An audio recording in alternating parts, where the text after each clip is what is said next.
Camille Breaker is a journalist, someone whose entire profession is pulling truths out of people who would rather stay silent.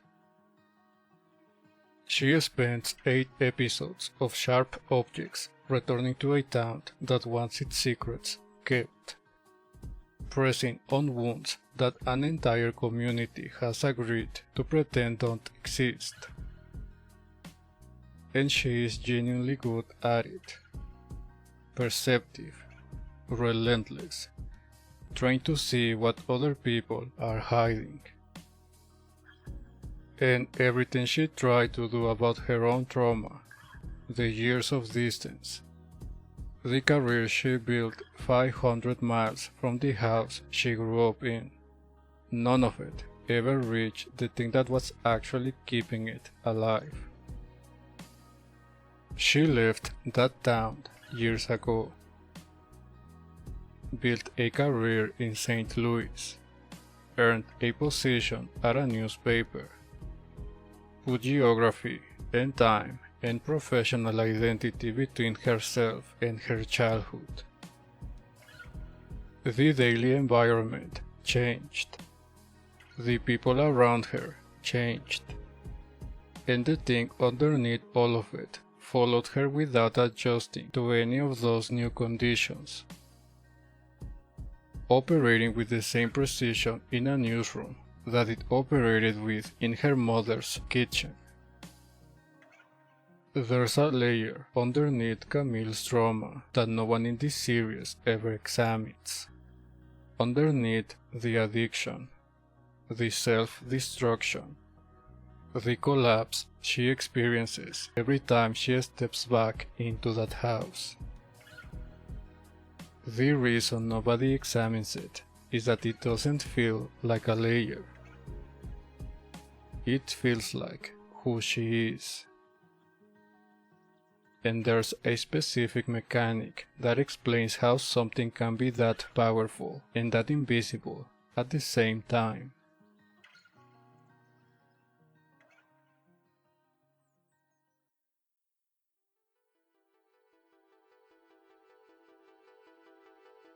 So what kind of thing can sit underneath your trauma, your emotional patterns, your behaviors, everything you've been working on and never get examined?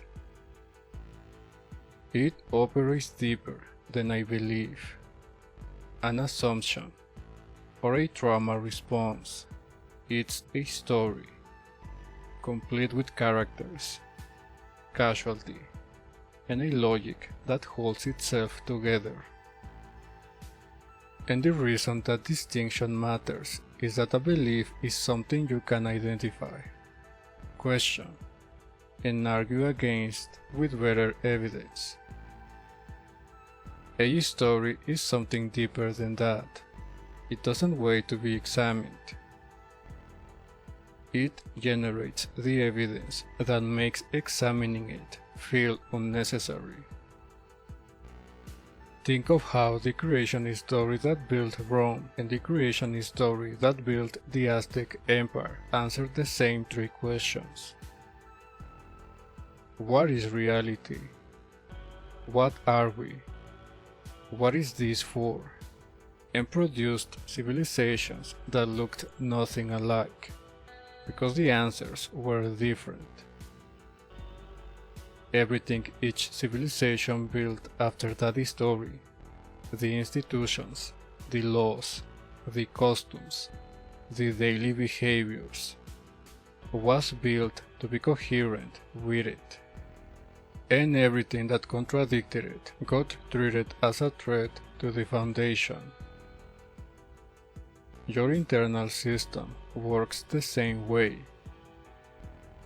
You have a creation story, and it answers those same 3 questions. What is the world? What am I? What is this for? Every pattern in your life is coherent with the answers it installed. And the reason you have never questioned it is that a story generating its own evidence doesn't feel like a story. It feels like an accurate description of the way things are. Now, think of something you know about yourself. Something so obviously true that you have never thought to question it. Not a belief you hold, not an opinion you formed. Something deeper than that. Something that feels like a fact about who you are, the same way your height is a fact. Ask yourself, when did you first learn that about yourself? Just notice. We'll come back to it. In every scene with Camille, watch for the layers. Everyone watching sharp objects sees the trauma, the addiction, the toxic mother. Watch for what's underneath all of that, the specific architecture that makes her respond to completely different situations, different people, different stakes, with the same pattern. That repetition across context is the story operating. And it's operating in places where the trauma explanation alone cannot reach.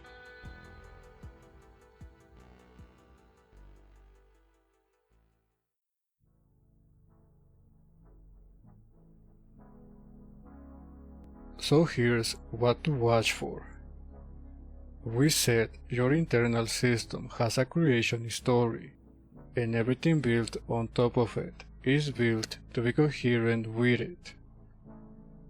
Watch what happens when Camille walks back into her mother's house as a professional adult with a job to do.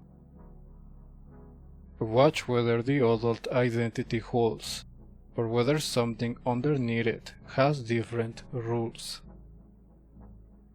Camille arrives in Wingap on assignment.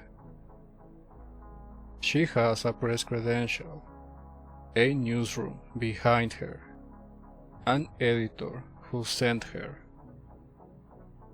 She walks into Adora's house, and within minutes of the first conversation, her mother says, "Don't embarrass me, not again.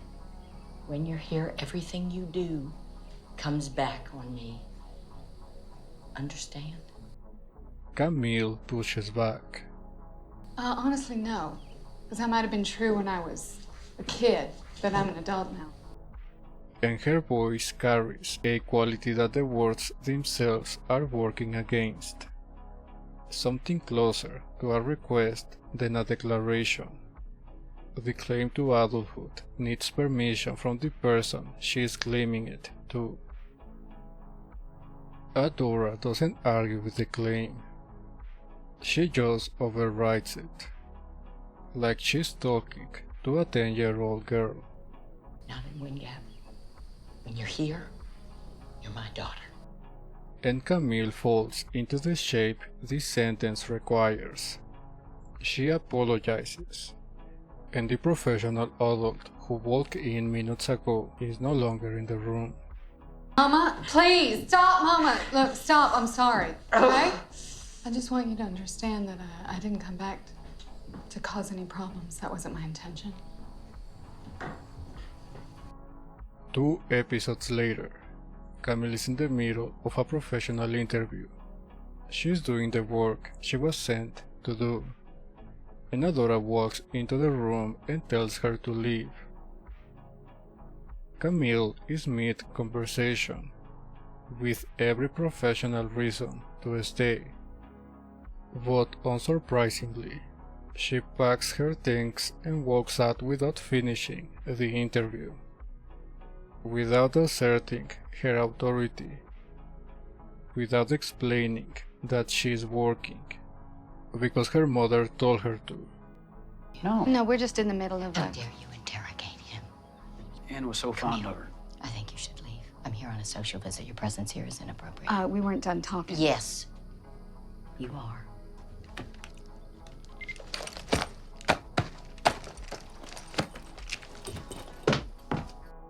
And in the argument afterward, Adora delivers the line that sits underneath all of it. I'm sorry. I didn't understand how well you knew him. Well, I didn't mean to. You never mean to do anything, and yet you cause so much hurt. Everyone watching that sequence has a framework for what they just saw. A woman with a difficult childhood going home and regressing. The kind of trauma response that makes intuitive sense the moment you learned she grew up in that house. And that framework is accurate at the level it's operating on. The way describing the furniture on a floor of a building is accurate without telling you anything about the foundation. What starts to become visible across those scenes is how precisely the process works. How specifically and consistently everything about Camille's adult identity empties out the moment Adora speaks. A journalist with a job to do walking out of her own interview mid-sentence because her mother entered the room. That level of structural consistency across completely different contexts points to something operating with rules more specific than difficult relationship with mother. And the question that opens up once you see that consistency is what exactly is underneath the trauma, running with this level of precision that Camille has never examined. You have watched this happen to yourself. You built an entire adult identity and watch it evaporate in a single phone call from a parent. The voice on the other end doesn't need to say anything new. It just needs to speak, and the competence you carry into every other room in your life doesn't follow you into that conversation. The adult you have spent years becoming gives way to something older, something that was there first, and the speed of it is what tells you this isn't a reaction to what they say. It's a structure that was already in place, waiting for the familiar signal. And if you've ever hung up and felt the distance between who you are everywhere else and who you become in that conversation, that distance has architecture. It follows rules, and the rules point to something underneath the relationship itself. We're about to name what that something is.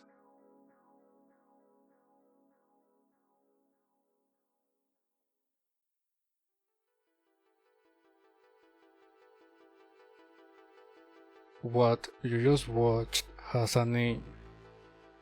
This is Axiom 8, one of 46 I have systematized from philosophy, neuroscience, and pattern analysis. I call it the creed. Your internal system has a creed, a foundational story about what reality is, what you are, and what life is for. It sits underneath your emotional defaults, your behaviors, your relationships, your beliefs, and it makes every one of them feel like truth instead of a pattern. The creed formed before you had the capacity to evaluate what was forming, and you have never examined it, because it doesn't feel like a story. It feels like who you are. You already feel this from what you watch in Camille's first scene back in Wing Up. Something underneath her trauma is operating with rules, and those rules are consistent across completely different contexts. Now let's go deeper into what that something actually is and how it installed itself. The grid forms through two channels that usually run at the same time, which is part of why it's so difficult to trace later.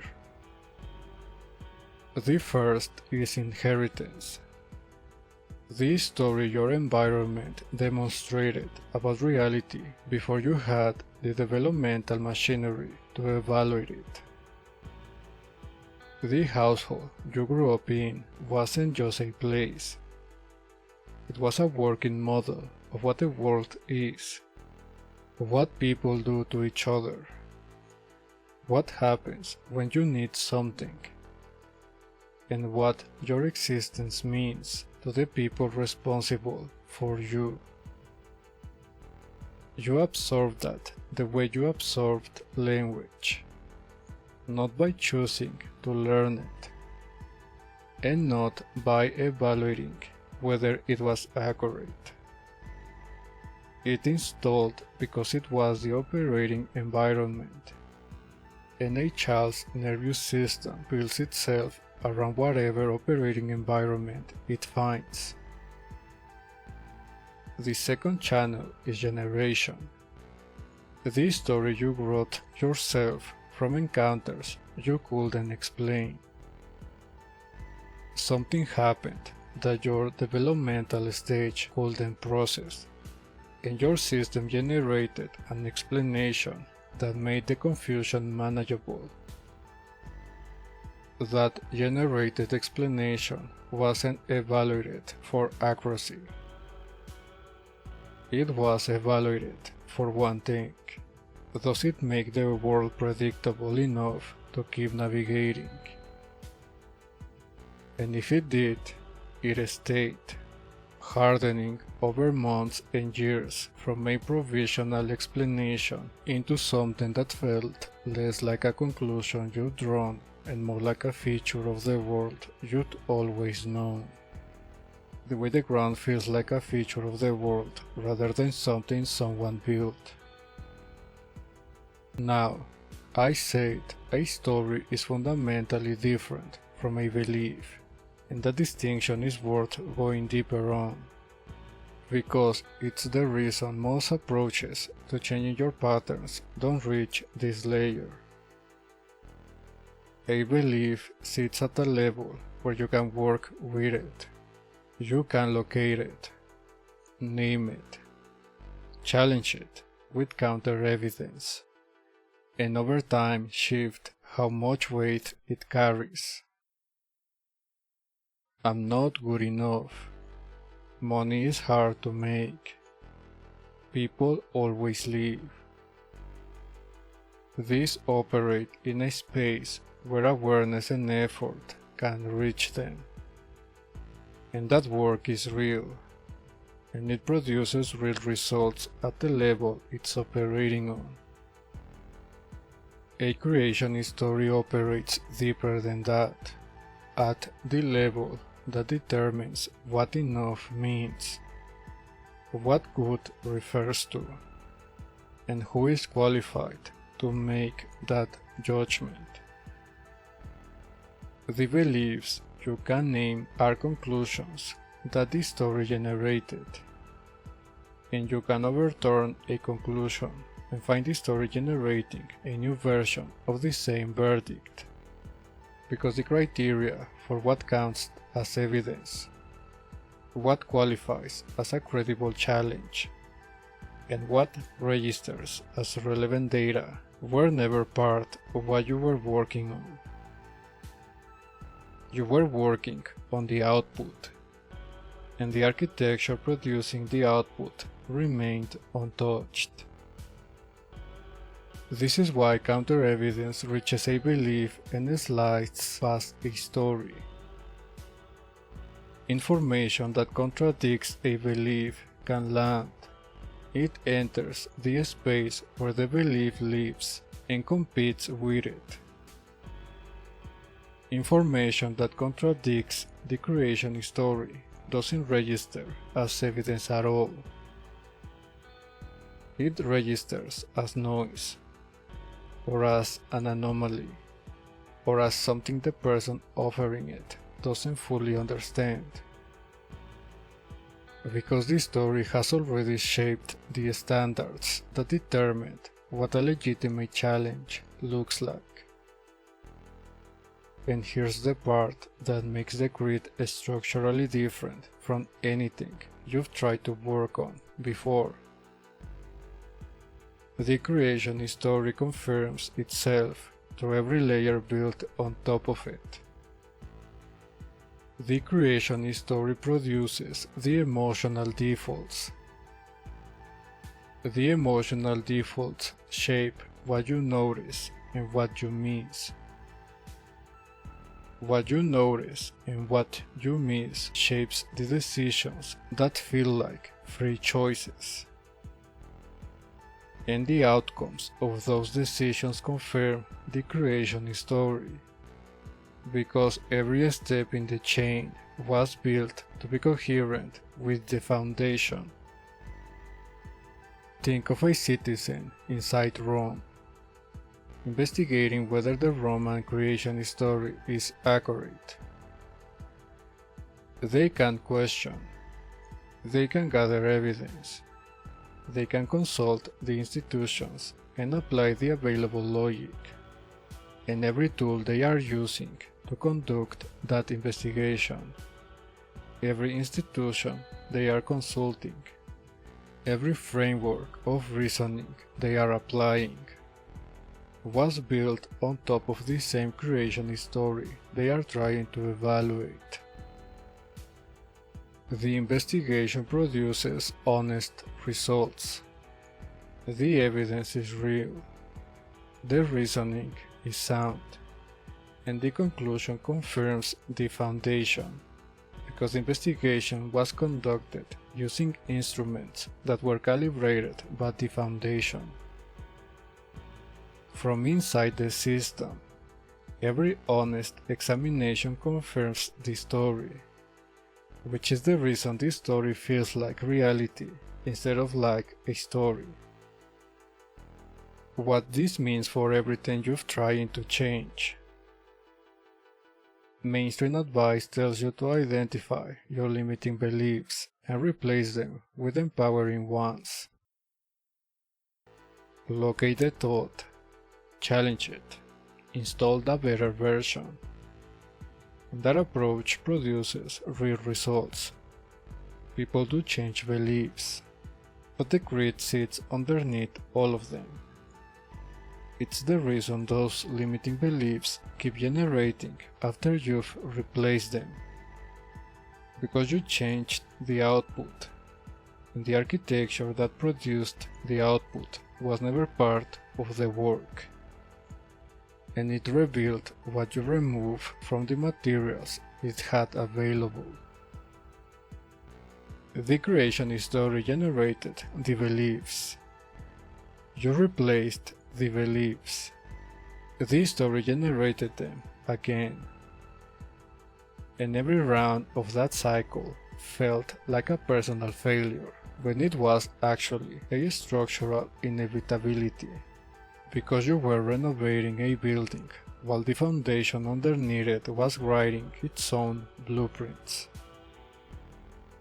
Now, knowing how the creation story works, knowing that it has a filtering architecture that accepts what confirms the foundation and treats what contradicts it as noise. What do you think happens when someone tells Camille she is not what she thinks she is?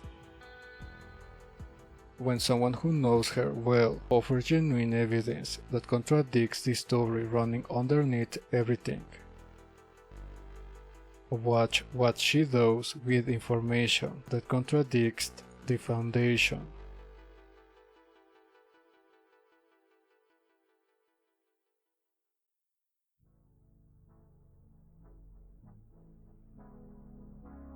Proof 1 showed the grid operating with Adora, the person who authored the story.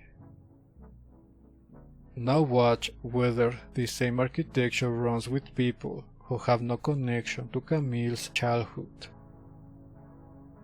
People who are offering her something actually kind.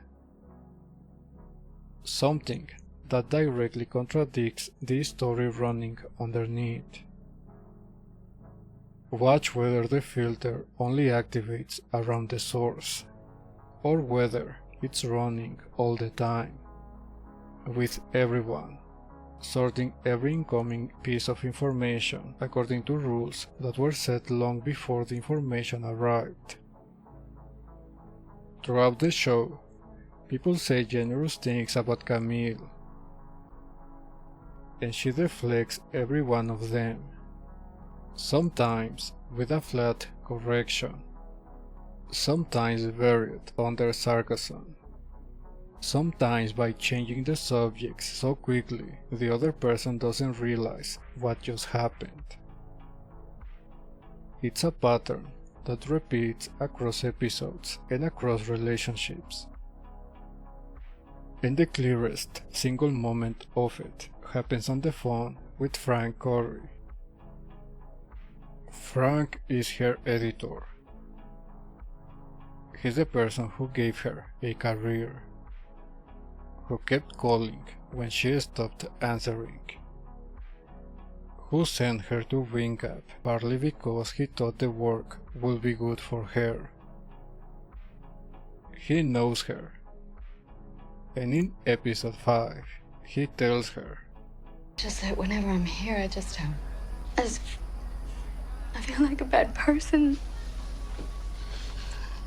Camille, you are one of the most decent people I know.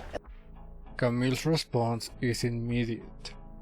She corrects him the way you'd correct someone who got a date wrong, with the calm certainty of a person who has access to better information and is simply setting the record straight. Not decent. Camille, you are. Even to the most worthless pieces of shit. Hey, why do you think I keep you around? It's not because you're a great reporter. In the same week, Adora tells her why she was never loved. You can't get close. That's your father. And it's why I think I never loved you. You were born to it. That cold nature. Camille absorbs the entire sentence without protest. Her body doesn't tighten against it. Her voice doesn't push back. The information enters and settles into a place as though it found a space that was already prepared for it. And the same asymmetry repeats with the detective. I don't think you're bad, okay? I think one bad thing happened and you blame the rest of your shitty life on it. People really buy it, your sad story. But really, you're just a drunken slut. She absorbs it the way she absorbed Adora's verdict, without resistance, as though the assessment is closer to something she already knows. 2 layers deep now. Proof 1 showed the architecture underneath the trauma, something more precise than a difficult relationship operating with a structural consistency. And now the architecture reveals a filtering system with specific rules about what qualifies as true. One voice tells her she is decent, and she overrides it with the certainty of someone correcting a factual error. Another voice tells her she was born cold and unlovable, and the words settle in without friction, as though they confirmed something she's always known. The boss assessment isn't wrong in any objective sense. He knows her well. He has watched her work for years, and his read is based on sustained direct evidence. And none of it reaches the layer where the story is operating, because the story has already determined what qualifies as a correct reading and what qualifies as a well-intentioned mistake. The closer a piece of information sits to confirming the foundation, the less resistance it gets on the way in, and the further it sits from the foundation, the more it gets processed as noise, regardless of how credible the source is or how much evidence they are offering. The architecture doesn't deactivate around safe people. It runs constantly, sorting every piece of incoming information through the story's criteria. You have felt this asymmetry. Someone tells you your work is strong, that you are talented, that you handled something well, and the first thing that moves inside you is the impulse to qualify it, soften it, explain why it doesn't really apply the way they think it does. And then someone criticizes you, your judgment, your reliability, the thing you're most afraid is true about yourself. And that criticism passes through every defense you have and settles into a place that was already waiting for it, as though it confirms something you have carried longer than you can trace. The compliment needed to argue its way past something in order to land, and the criticism arrived with a key to a door that was already open, and the difference between those two experiences points to something underneath your self-perception, a story that decided what counts as true before the information arrived.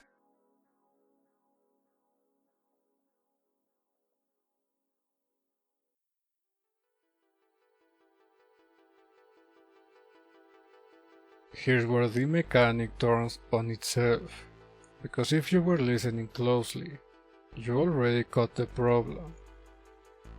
If the creation story filters everything, if it determines what counts as credible, what registers as true, what passes through, and what gets treated as noise, then it's filtering this video too. Right now, your creation story is sorting everything I have said through the same architecture we just described, accepting what confirms the foundation and processing what contradicts it. By the logic of the mechanic I just told you, you cannot trust your own evaluation of the mechanic, because the evaluation is being conducted from inside the system. That's a real problem, and it's worth sitting with for a moment, because the answer is already in front of you. You just watch Camille's creation story operate across two proofs. You saw the filter reject kindness before she recognized it as a filter. You saw the architecture sorting information by its relationship to the foundation, and you saw it clearly, precisely, without any ambiguity about what was happening. You could see her story running in a way she couldn't, and the reason you could see it is that you were outside her system. Her creation story cannot filter your perception, because it's not your story. The distance between you and a fictional character is the one position where the self-confirming loop has no jurisdiction. And that's precisely what makes someone else's story useful. Recognizing the architecture in someone else's life is a form of pattern recognition that your own creation story cannot intercept. The structure is the same even when the content is entirely different. And the recognition travels, because once you've seen how a creation story organizes an entire life from underneath, the question of whether your own life has a similar structure becomes harder to file as noise. And it's even better because Camille's case is extreme. Her story was written by a woman who killed her own daughter. Most creation stories weren't installed through anything close to that severity. And if the mechanic only operates under extreme conditions, it's a trauma response with a fancy name, not the universal architecture. That distinction matters, and the reason the mechanic holds is structural rather than severity dependent. The volume is different. The architecture is identical. In most lives, the creation story runs at a lower volume, where the patterns repeat across years without the structural consistency ever becoming obvious enough to name. Seeing the loud version first is what makes the lower version in your own life recognizable. You don't have to accept that yet. You just have to watch what happens next. Where Camille's creation story was written, who wrote it, and why it survived everything she's thrown at it. If the pattern doesn't hold across the remaining evidence, you'll know, because the mechanic that only works when you squint at it isn't a mechanic.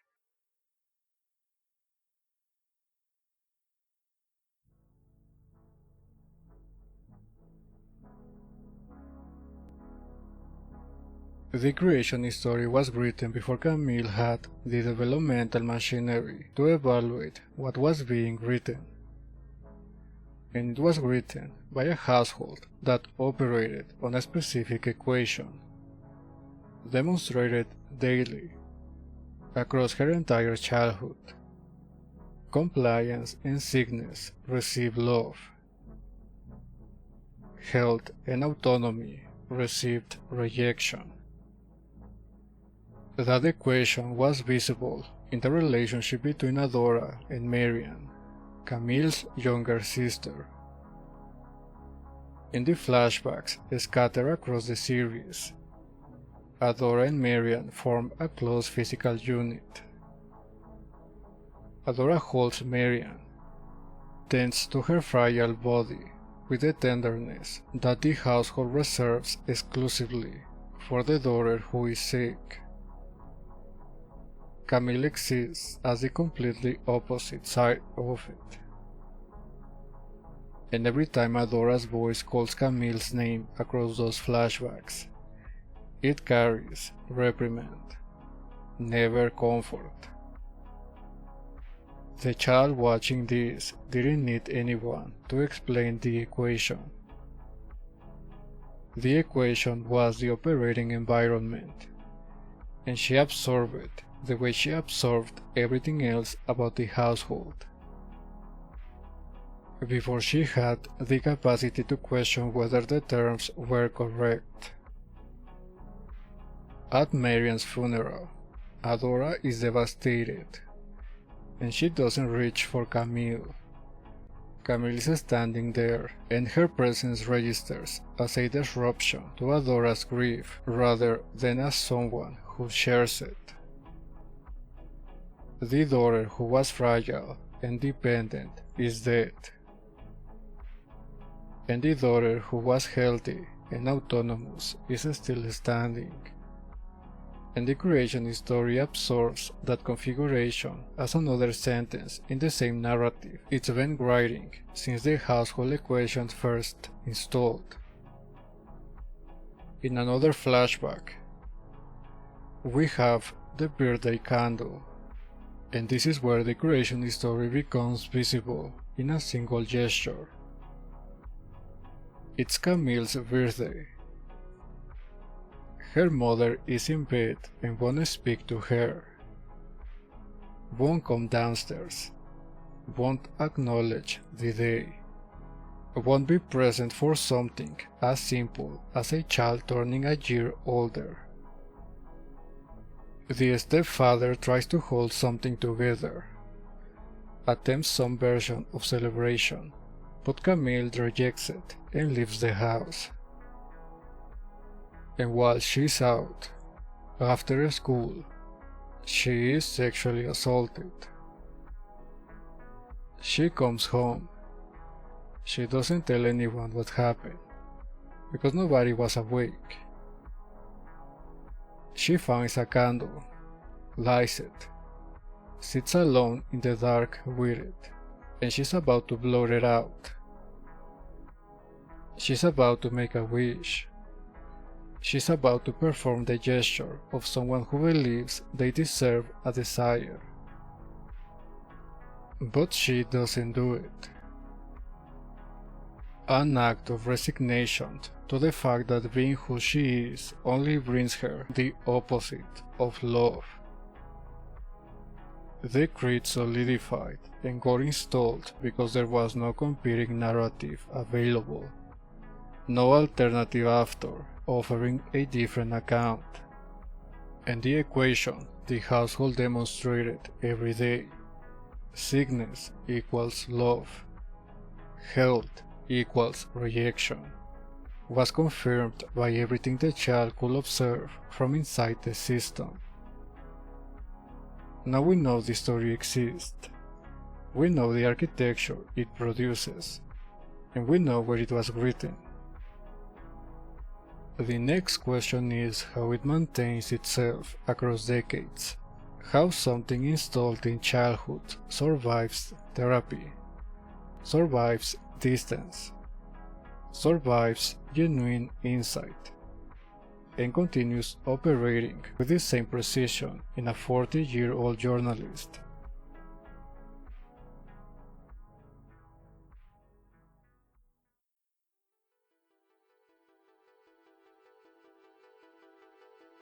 The story produces emotional defaults. What feels safe? What feels threatening? What registers as love? What registers as rejection? Those defaults shape what you notice and what you miss, which shapes the decisions that feel like free choices, which produce outcomes that confirm the creation story.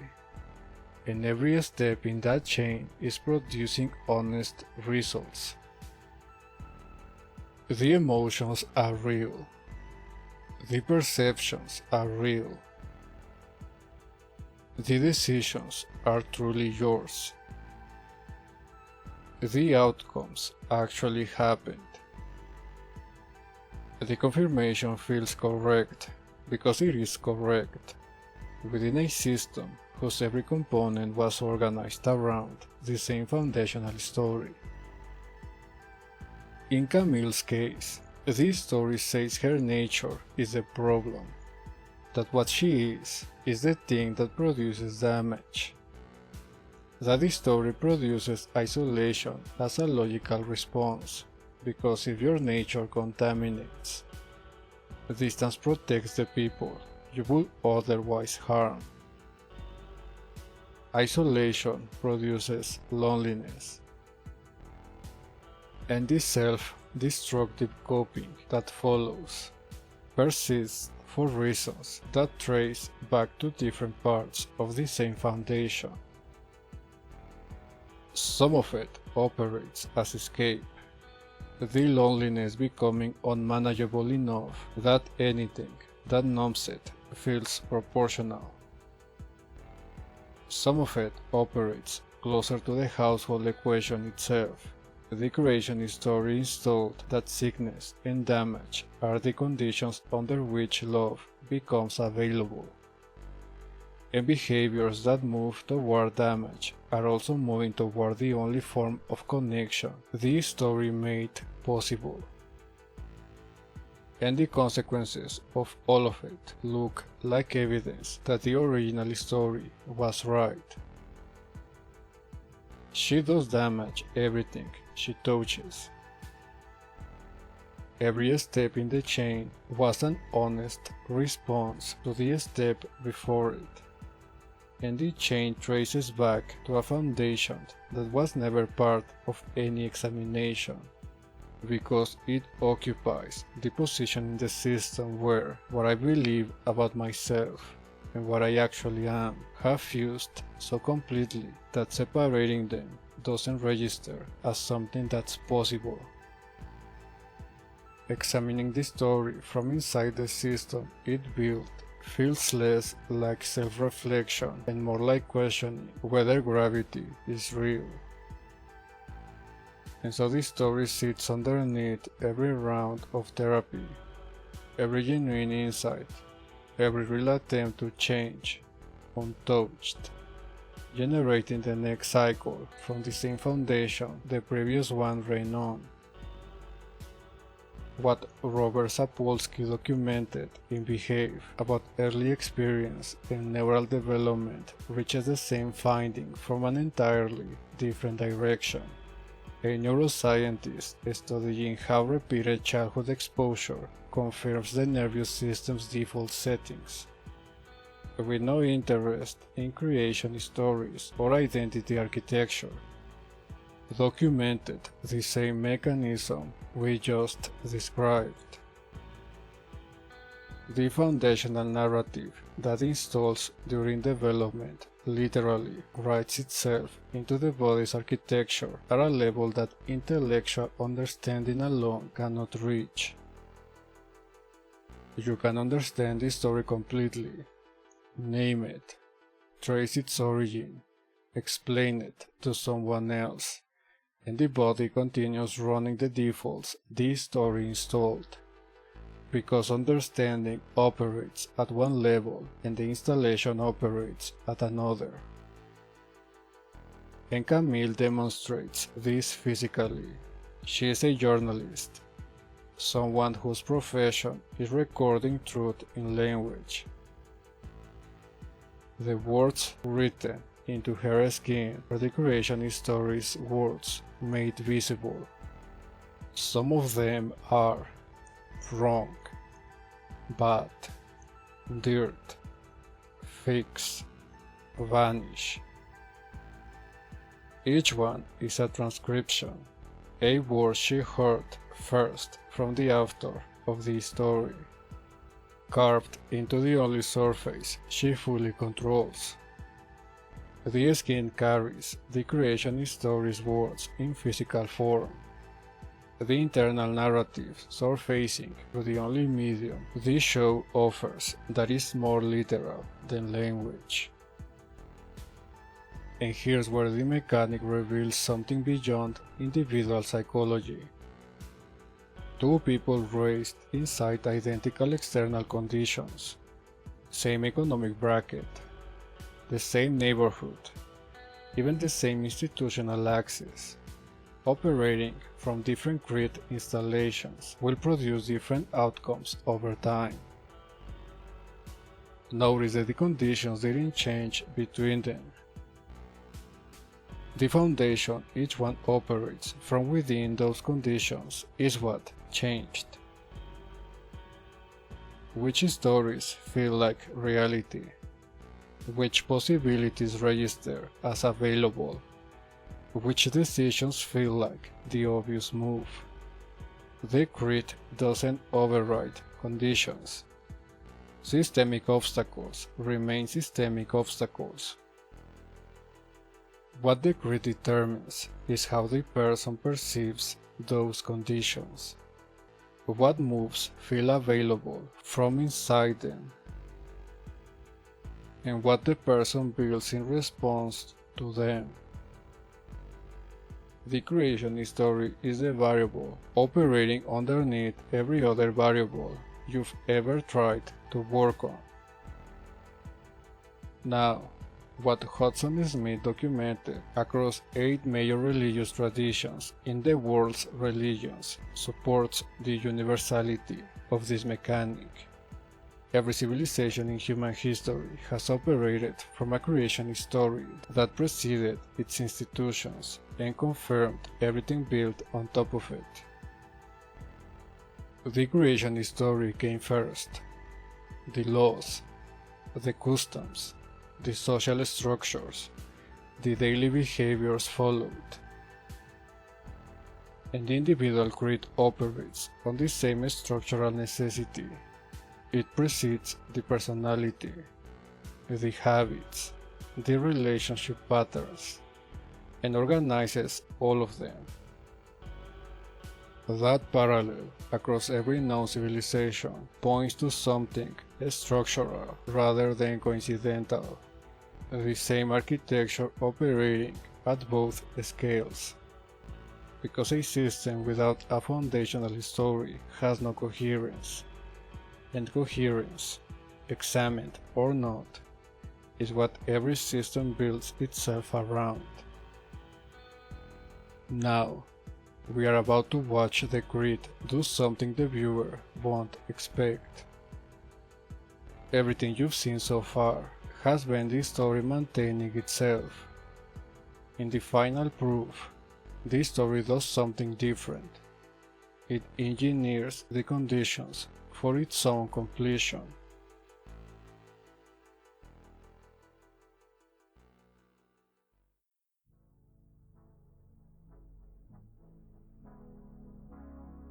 What happens in episode 8 is something beyond persistence.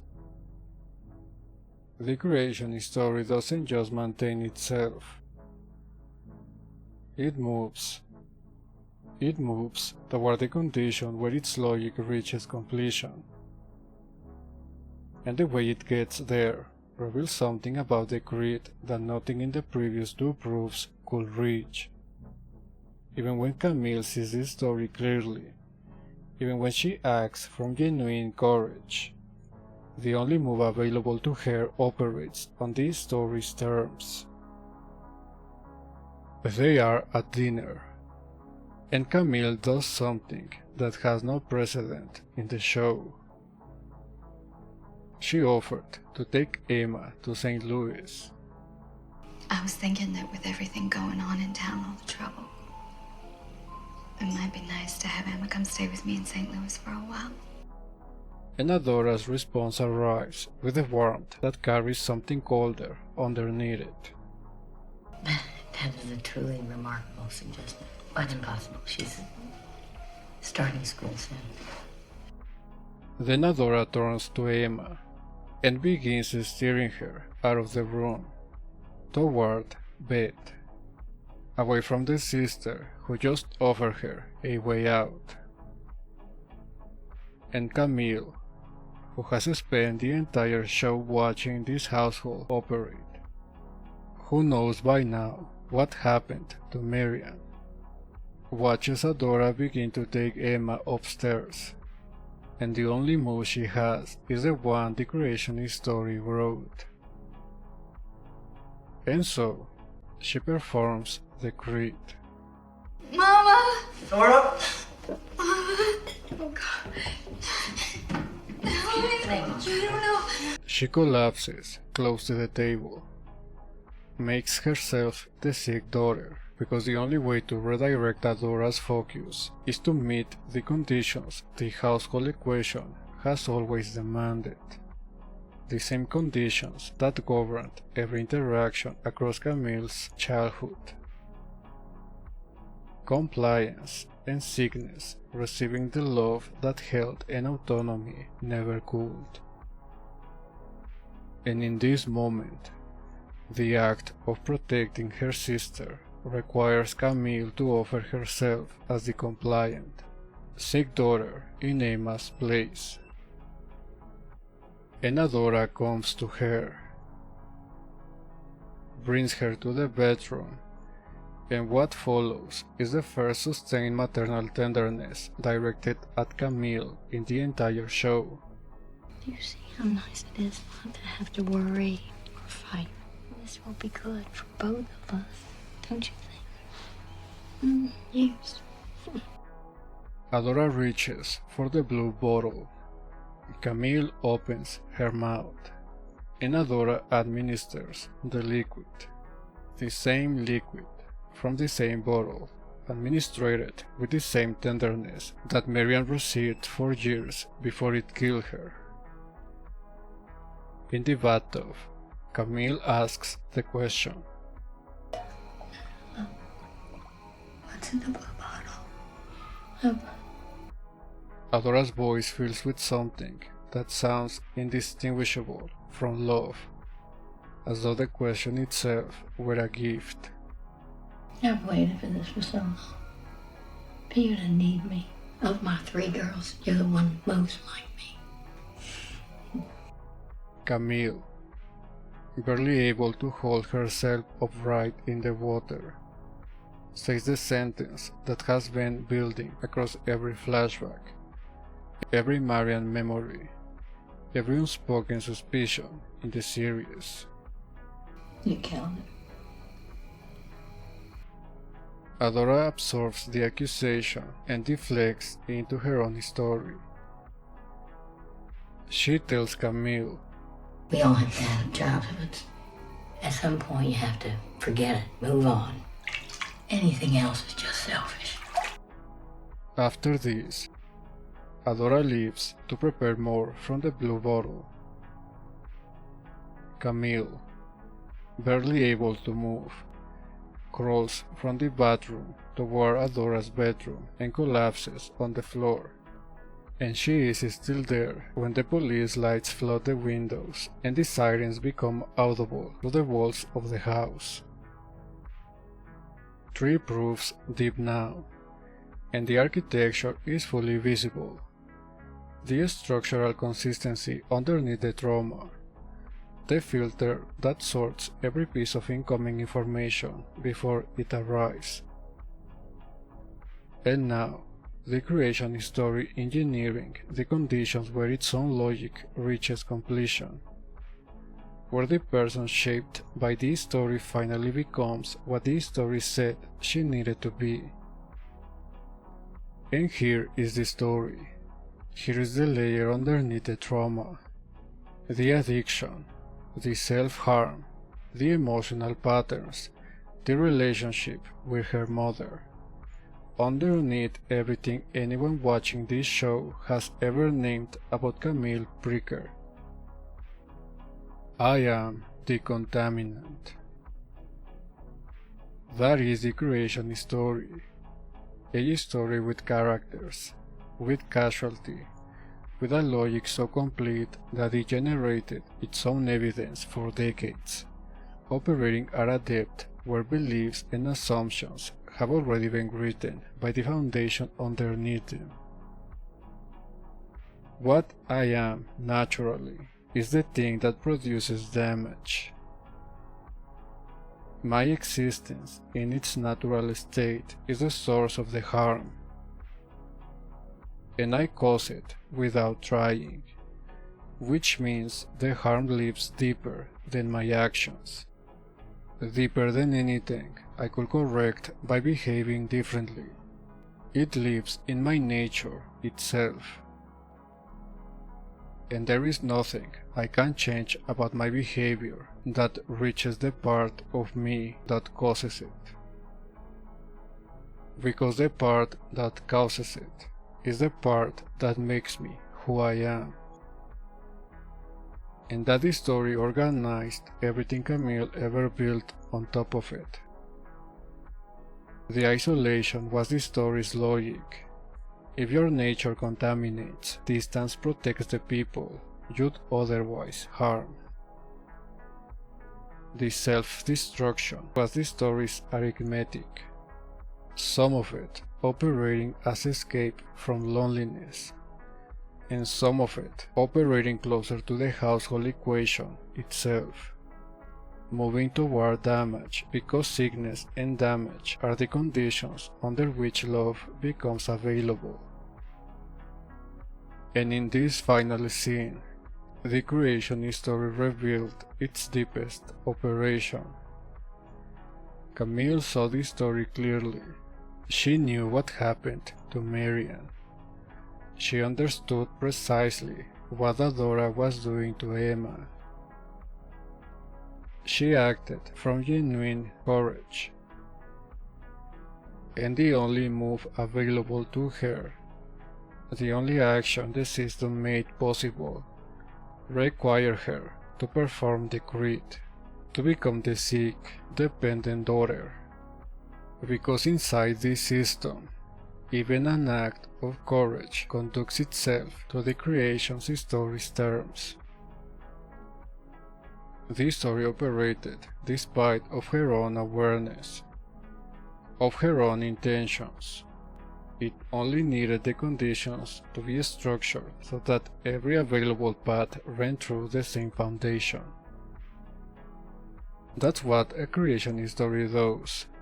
It builds everything above it in its own image, and when the architecture is complete, even the moments that feel like free choices, even the actions of bravery, operate on the story's terms, because the story has already determined what moves are available and what moves are unthinkable.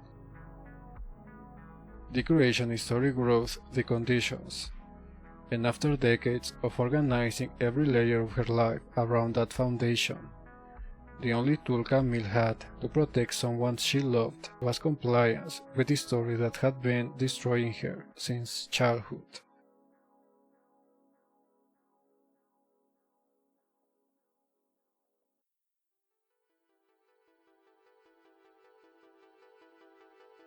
Everything you've tried has been working at the layers above this one. Therapy naming the patterns. Self-help replacing the beliefs. Every one of those tools produce genuine results at the level it's designed to reach. And the people who built those approaches understood the layers they were addressing. The creation story sits underneath all of them. And the reason none of them reach it is structural, rather than a failure of the tools. The story doesn't register as something that can be questioned, because it doesn't feel like a position you hold. It feels like the ground you are standing on. This axiom gives you one thing, and it's the thing no one of those approaches were designed to deliver. The ability to see the story for the first time. What you do with that sight involves layers above and below the one we've reached in this video. Layers where the filter that shapes your evidence was trained, where the emotional defaults this story produces were set, where the structural integrity of the foundation itself gets assessed. For now, the shift is recognizing that what you have been treating as who you are is the story that was written, and that recognition changes the relationship between you and everything built on top of it. 3 steps, each one requiring the one before it. Step 1. Locate the story's voice. You watch Camille correct every positive claim about her with full certainty. That certainty is the creation story's voice, and it speaks through the things you've never questioned, the things that don't feel like beliefs because they carry the weight of facts. Ask yourself, what do you know about yourself that you've never examined? Something so obviously true about who you are that the idea of questioning it feels absurd rather than interesting. The answers that surface as self-evident features of reality, rather than retrieved beliefs, are the story's words. You are listening for the certainties that had never needed defending because they have never been challenged from inside the system. Write them down. Step 2. Trace the story's authorship. You watch the household equation write Camille's story. Now take the certainties you wrote down and trace each one back to its source. Whose voice said those words first? Whose verdict does your certainty echo? This step requires step 1 because you need the words before you can recognize the authorship. You may hear a parent's voice, a household's demonstrated equation, a specific moment where a sentence landed with enough force to become architecture. The authorship doesn't have to be verbal.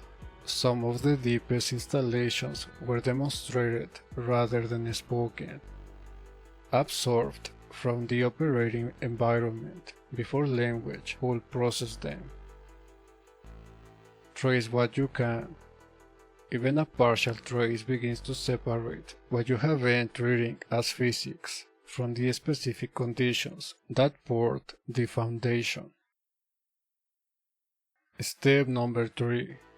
Notice the story's filter. Once you have the words and the authorship, track what happens when someone contradicts the story. When someone tells you something good or bad about yourself or what you do, notice what moves first. Is it absorption? The way you'd absorbed a factual correction? Or is it a qualification, a deflection, a correction that arrives faster than your conscious evaluation? The same speed Camille's corrections arrived. Then track what happens when someone confirms the story, when a criticism lands, when a failure settles into place, when evidence arrives that matches the words you identified in step 1. Notice how that evidence passes through every defense you have and finds a space that was already prepared for it.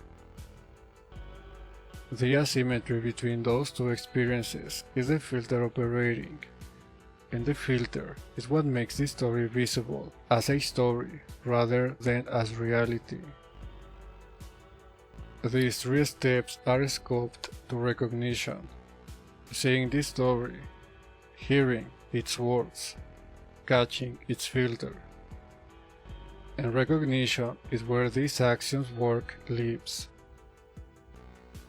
You don't need to believe in creation stories for this to work.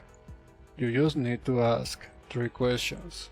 What do I know about myself that I have never questioned? Whose voice said it first? And what happens when someone contradicts it? The questions cost nothing. The answers are yours to evaluate. And if the creation story is operating, those 3 questions will surface it.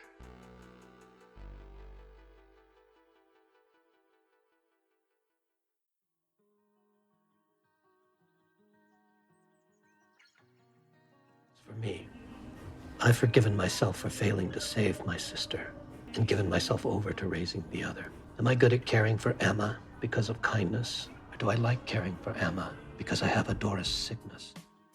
We never see Camille rewrite the creation story. At most, she might have caught one of its pillars, the guilt over her sister's death, and the rest of the installation is still running in her final words. And this is the honest expectation for what recognition delivers. Camille's case is extreme. A creation story built on severe trauma, installed by the person responsible for her sister's death, reinforced across decades of self-confirming evidence. Your creed may carry different content entirely. A foundation written in a quieter household, installed through subtle sentences, confirmed through patterns less visibly destructive than the ones that carved words into Camille's skin. If you want to see how the layers above the grid operate, how the emotional defaults the creation story produces configure your daily experience, how the filter that shapes your evidence was trained, how the budget that funds your attention gets allocated, I've already have those videos. Actions 5, 6, and 7 cover the architecture that sits directly above the foundation you just discovered, and watching them from this side of the grid changes what you'll see in them. The link to that playlist is in the description. You just saw the deepest layer. Now go watch what it builds. And the question the grid opens: whether a foundation this deep can actually be rewritten, and what that requires, is where my framework goes next.